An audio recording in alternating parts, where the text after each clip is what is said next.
Mars 1975, New Jersey. Henri Cartier-Bresson photographie la prison de Leesburg. Une image sera particulièrement retenue sur laquelle on voit une cellule d'isolement, un bras, une jambe, un cri. Et c'est là tout le génie d'Henri Cartier-Bresson de nous faire entendre ce cri, de le faire résonner. Cette image a été réalisée pour un film, le dernier d'Henri Cartier-Bresson, commandé par une chaîne de télévision américaine WNET. Il parcourt tout le New Jersey, accompagné par un assistant, Peter Cunningham, pendant plus de 3 semaines. Quand le film en banc-titre est monté, la voix d'Henri Cartier-Bresson se superpose à l'image. Et on l'entend expliquer. Pourquoi le New Jersey ? Parce que les gens font une drôle de tête quand on mentionne le New Jersey.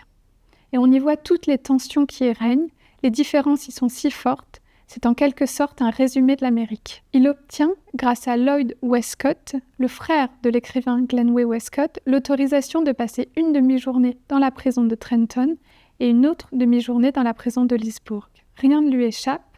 La cour de la prison, les cellules, la salle de restauration, la salle des gardiens, le comité des prisonniers noirs et même les fouilles corporelles. Ce n'est pas la première fois qu'Henri Cartier-Bresson s'intéresse au milieu carcéral. Dès 1934, la prison centrale de Mexico capte son intérêt et cela se poursuit en 1948 en Birmanie, au Pakistan, en 1958 en Chine et en 1968 en France. Mais pourquoi ce cri, en particulier de 1975, a-t-il résonné ? Ce bras levé, poing fermé, cristallise en réalité les tensions que rencontre le système pénitentiaire américain dans les années 1960-1970. On note à ce moment une surpopulation carcérale et des conditions de détention dégradantes, ce qui entraîne la croissance des revendications liées à la justice pénale et aux droits des détenus. Parallèlement, on note un durcissement général de la politique pénale à partir du milieu des années 70. Et Henri Cartier-Bresson est conscient de ce contexte. Dans une lettre qu'il adresse à son épouse, la photographe Martine Franck, il décrit les 2 prisons.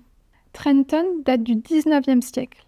900 prisonniers dont 200 à vie, atroces. Des gardiens sous les griffes et les dents desquels je n'aimerais pas tomber.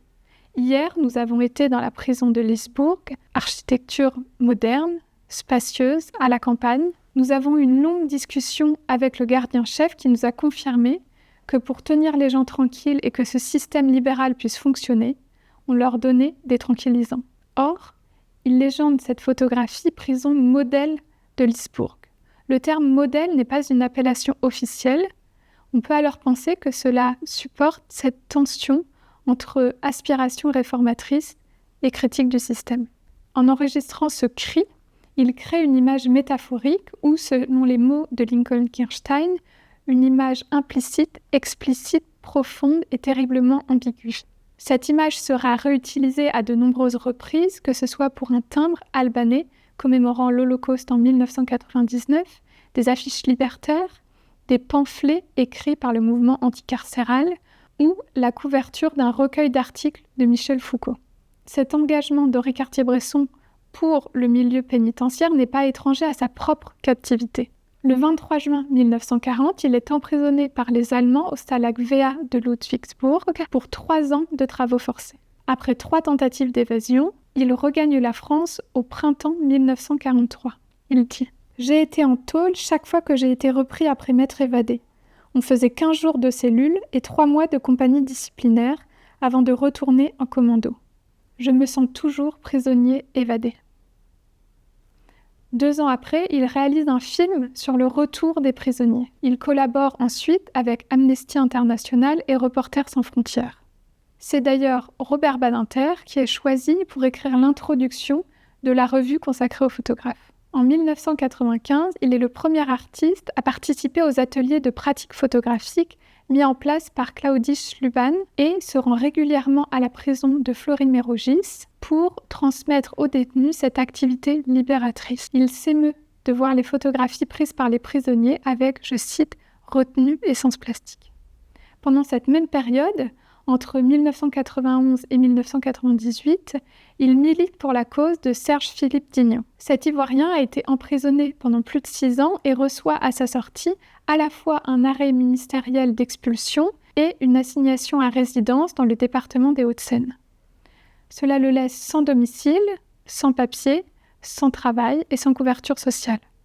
Ils échangent de nombreuses lettres. Henri Cartier-Bresson lui écrit que cette photo du New Jersey est un cri, la seule manière de pouvoir lui témoigner sa présence. Et j'aimerais terminer par cette réponse que lui apporte Serge-Philippe Dignon et qui résume ce que sous-tend l'image.